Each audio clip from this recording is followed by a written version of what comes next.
आज हम कक्षा 6 का इतिहास का चैप्टर दूसरा पढ़ते हैं। इसमें हम पढ़ते हैं क्या, कब, कहाँ और कैसे। विश्व में घटी घटना को आज हम टेलीविज़न देखकर, रेडियो सुनकर या फिर अखबार या पत्रिका में पढ़कर जान सकते हैं, परंतु प्राचीन काल में हुई घटनाओं को कैसे जाना गया, हमारे पूर्वज कहाँ और किस प्रकार रहते थे, क्या खाते थे या किस प्रकार के काम करते थे, इन सारी बातों की जानकारी हमें कैसे मिली। इन प्रश्नों के उत्तर जानने में हमारे पूर्वजों ने हमारी मदद की। उन्होंने कुछ ऐसे रिकॉर्ड छोड़े हैं जिनसे हम अपने अतीत को जान सके हैं।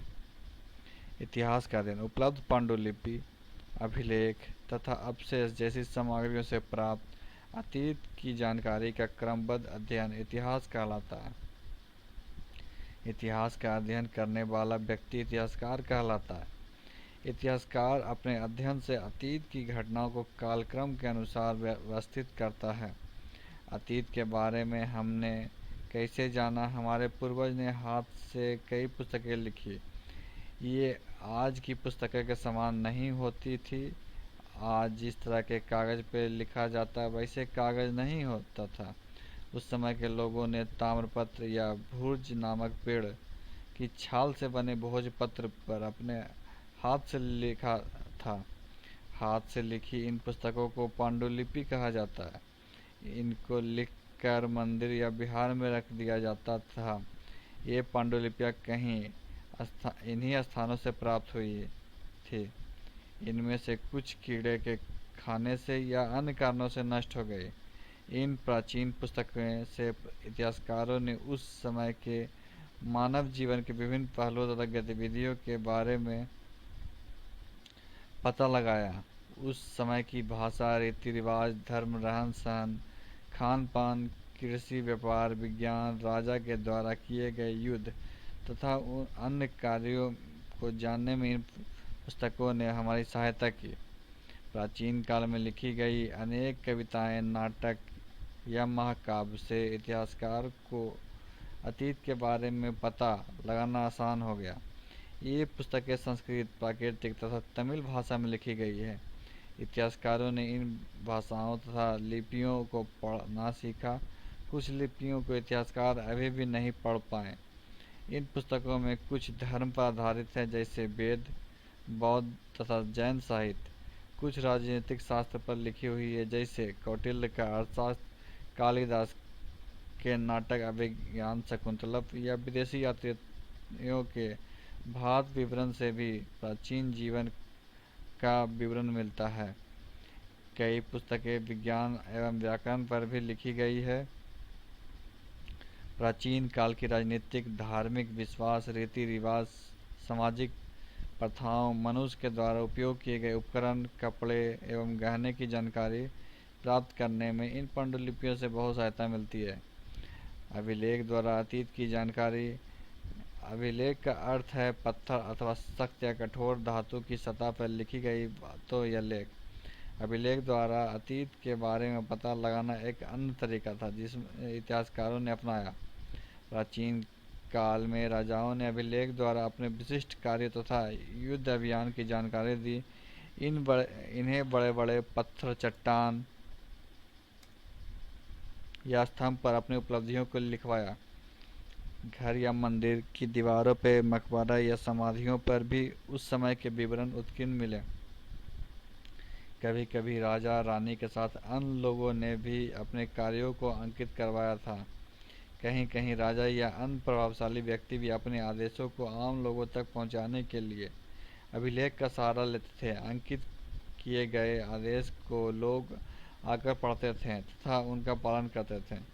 अभिलेख पांडुलिपि की तरह जल्दी नष्ट नहीं होते। अधिक सुरक्षित रखने के कारण यह अभिलेख अतीत को जानने में उत्तम साधन है। इन अभिलेख से हम राजा के नाम, उनके राज, प्रमुख तिथियां, उस समय की भाषा, साहित्य आदि का जान सकते हैं।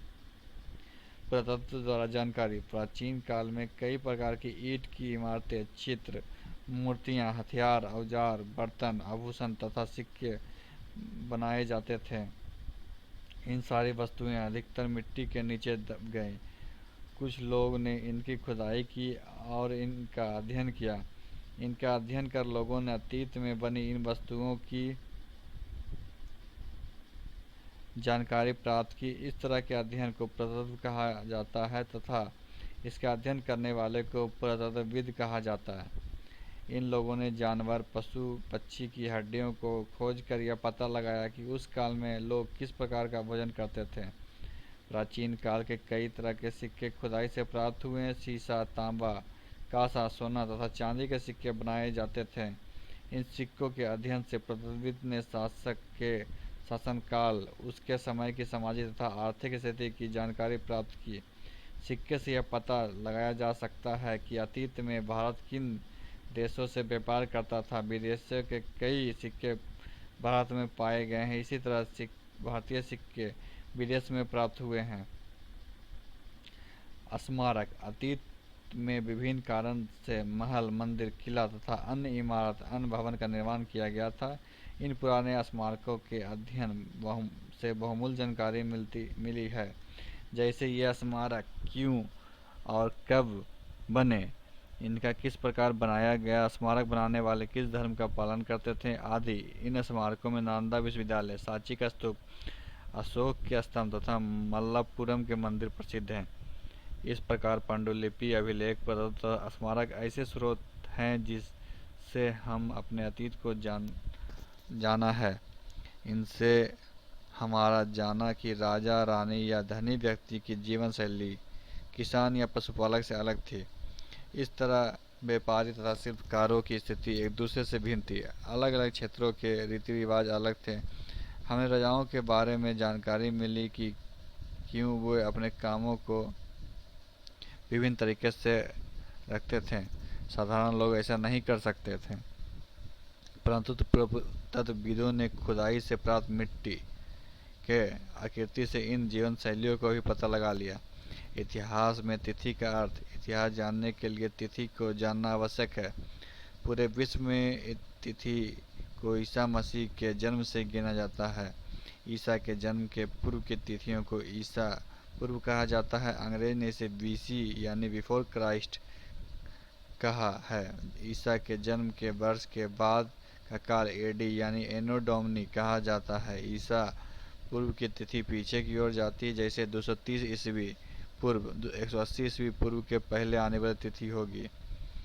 बीसी तथा एडी के मध्य के वर्षों की गणना के लिए बीसी तथा एडी की तिथियों को जोड़ दिया जाता है। जैसे 250 बीसी तथा 150 बीसी का अर्थ होता है 400 वर्ष। भारत में इस विधि से तिथि की गणना लगभग पिछले 200 वर्ष से की जा रही है। तीन काल में इतिहास का अध्ययन। यूरोपीय इतिहास के समान भारतीय उपमहाद्वीप के इतिहास को प्राचीन, मध्य तथा आधुनिक भारत में विभक्त किया गया है। तीनों कालों की अपनी विशेषताएं हैं। प्राचीन भारतीय इतिहास के अध्ययन से हमें एक कृषक, पशुपालक, संग्राहक, व्यापारी के रूप में मनुष्य का विकास, राजनगर का विकास, बौद्ध, जैन धर्म, मौर्य तथा गुप्त वंश के महान सम्राट चंद्रगुप्त मौर्य, समुद्रगुप्त आदि हिंदू धर्म सभ्यता का विकास के बारे में जानते हैं। मध्यकाल 750 से 1757 तक माना गया है। भारतीय उपमहाद्वीप में तुर्कों, अफगान और मुगलों का आगमन, मुगल साम्राज्य का विस्तार, इस्लाम धर्म का प्रचार, हिंदू धर्म, संस्कृति, साहित्य, कला आदि पर इस्लाम का प्रभाव, सिख, ईसाई आदि धर्मों का विकास इस काल की विशेषताएं हैं। आधुनिक काल 1757 से 1947 के अध्ययन से हमें ब्रिटिश साम्राज्य का विस्तार, वैज्ञानिक एवं तकनीकी शिक्षा, आवागमन, संचार, राष्ट्रीयता, संवैधानिक उत्तरदायी सरकार का विकास, भारत की आज़ादी, संविधान का निर्माण आदि की जानकारियाँ मिल रही हैं। प्रारंभिक निवास स्थान। आरंभिक मनुष्य एक व्यवस्थित जीवन व्यतीत नहीं करता था। वह एक स्थान से दूसरे स्थान पर घूमता रहता था। उसे पढ़ना लिखना नहीं आता था। उस समय का कोई रिकॉर्ड प्राप्त नहीं है। जिससे समय का कोई रिकॉर्ड उपलब्ध नहीं है, उस काल को इतिहासकारों ने प्राग इतिहास का नाम दिया है। परंतु प्राग इतिहास काल के औजार, उपकरण तथा हड्डियाँ पाए गए हैं, जिससे इतिहासकारों ने यह निष्कर्ष निकाला है कि उस समय के लोग खानाबदोश हुआ करते थे। ऐसे लोग समांतर नदी किनारे रहते थे। नर्मदा नदी के किनारे इनके रहने के प्रमाण मिले हैं। प्राप्त जानकारी से यह मालूम होता है कि आरंभिक लोग को अपनी चारों तरफ के जंगलों की अच्छी जानकारी थी। वे भोजन के लिए जंगल के फल, जड़ तथा अन्न उत्पादक का प्रयोग करते थे। वे इन खाद्य सामग्रियों को संग्रह कर रखते थे, इसलिए इन्हें संग्राहक कहा गया है। वे जानवरों का शिकार करना भी जानते थे। भारत के उत्तर पश्चिम में स्थित सुलेमान तथा किरथर पहाड़ियों में लोग द्वारा गेहूं, जौ उपजाने के प्रमाण मिले हैं। साथ ही यह प्रमाण मिला है कि वे गाय, बैल, भेड़, बकरी पालते थे। ये लोग गांव में रहते थे। ये पहाड़ियाँ भारत के पश्चिम एशिया में से अलग करती है। इन पहाड़ियों के रास्ते पश्चिम एशिया से लोग आए थे। उत्तर पश्चिम क्षेत्र में सभ्यता का विकास हुआ। मध्य भारत में विभिन्न पहाड़ियों में रहने वाले लोग भी कृषि करते थे। संभवतः यहाँ के लोग सबसे पहले चावल की खेती की होगी। प्राचीन काल में भारत के साथ कई नगरों के अस्तित्व के प्रमाण मिले हैं। माना जा गया है कि सिंधु नदी तथा उसकी सहायक नदियाँ के किनारे आरंभिक नगर बसाए गए थे। गंगा तथा उसकी सहायक नदियों के किनारे भी बसा हुआ करते थे। नदी के किनारे कृषि आसान था, इसलिए यहाँ शहर का विकास हुआ। समुद्र तट पर भी नगर बसाए गए थे। समुद्र तट से व्यापार का विकास हुआ, इसलिए लोगों ने यहाँ नगरों का निर्माण किया। प्राचीन काल में गांव के कई नगरों के अस्तित्व के प्रमाण मिले हैं। माना जाता है कि सिंधु नदी तथा उसकी सहायक नदी के किनारे आरंभिक नगर बसाए गए थे। गंगा तथा उसकी सहायक नदियों के किनारे भी नगर हुआ करते थे। नदी के किनारे कृषि करना आसान था, इसलिए यहाँ शहरों का विकास हुआ। समुद्र तट पर भी नगर बसाए गए थे। समुद्र तट से व्यापार का विकास हुआ, इसलिए लोगों ने यहाँ नगरों का निर्माण किया। विभिन्न क्षेत्र से पलायन के उद्देश्य। प्राचीन काल में भारत के लोग एक दूसरे स्थान पर जाने के क्रम में यात्रा किया करते थे। ये यात्राएं कठिन तथा मुश्किल होती थी, फिर भी लोग ने पहाड़, रेगिस्तान, नदी तथा समुद्र के मार्ग से यात्रा की। यात्रा के दौरान लोग विभिन्न स्थानों पर अस्थायी रूप से रहने लगे थे। संभवतः विभिन्न कारणों से लोगों ने कठिनाई के बावजूद विभिन्न क्षेत्रों की यात्रा की होगी। दूसरे क्षेत्र को जीतने के उद्देश्य से सेनाएं गई होगी। यह संभव है कि सूखा या बाढ़ के कारण लोग दूसरे स्थान पर चले जाते होंगे और वहीं बसते होंगे। नए काम की खोज ने लोगों को एक स्थान छोड़कर दूसरे स्थान की ओर यात्रा करने के लिए विवश किया।